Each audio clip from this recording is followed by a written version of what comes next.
Halo Sobat Imigrasi, balik lagi di podcast yang bikin urusan dokumen nggak bikin pusing. Betul banget, karena biasanya yang bikin pusing itu bukan dia yang suka ngilang, tapi berkas yang masih kurang.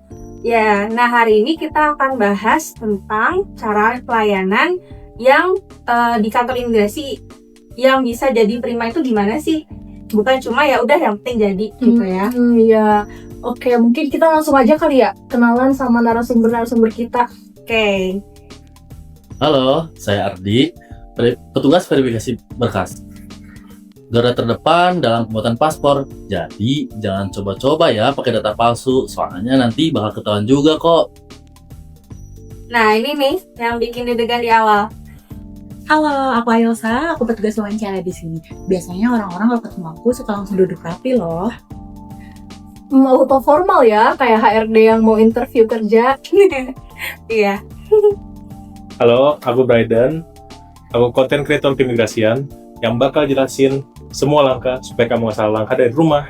Oke, kita bahas dulu nih tentang berakhlak yang ada di lingkungan ASN. Jadi berakhlak itu bukan kata-kata keren. Berakhlak merupakan akronim dari berorientasi pelayanan, akuntabel, kompeten, harmonis, loyal, adaptif, dan kolaboratif. Oke. Nah, menurut narasumber bagaimana tentang nilai dari berakhlak ini? Iya, ini kan nilai ASN ya, jadi kita mulai dari berorientasi sampai nilai kolaboratif itu memang menyatu ya semuanya kayak gitu. Kayaknya kalau versi gampangnya tuh ini tuh attitude wajib gitu ya, biar pelayanannya gak jutek. Bener banget. Apalagi masyarakat sekarang tuh sensitif banget. Ekspresi beda dikit langsung viral di sosial media. Oke nih, kalau Mas Ardi biasanya paling sering nemu apa? Kalau saya sih di verifikasi berkas, biasanya berkasnya kurang, tempat tanggal lahirnya beda, sama kadang ada tuh yang wawancara tapi orangnya nggak dateng, kan nggak bisa ya. Oh, klasik banget ya. Kadang fotonya juga beda sama KTP. Glow up berarti ya, tapi sistemnya tetap teliti tuh. Makanya kita tetap harus akuntabel dan komunikatif agar pemohon tidak merasa disalahkan atau dipersulit sama kita. Oh gitu. Kalau menurut Mbak Ailsa, wawancara itu tegang banget ya? Enggak, pada kita bisa aja kok. Karena biasanya yang tegang tuh yang mikirnya terlalu jauh ya. Oh, jadi kayak bukan di film-film kayak gitu ya? Beda ya? Beda.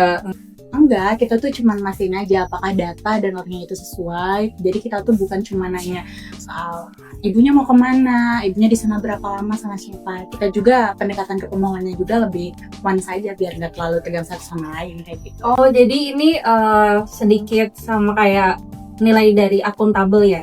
Soalnya kan data-data pemohon itu harus sesuai dengan identitasnya dan itu harus dipertanggungjawabkan oleh kita. Mas Brayden nih, konten keimigrasian tuh ternyata rame ya? Banget. Apalagi pas kita bahas cara bikin paspor tanpa ribet. Oh, clickbait banget ya?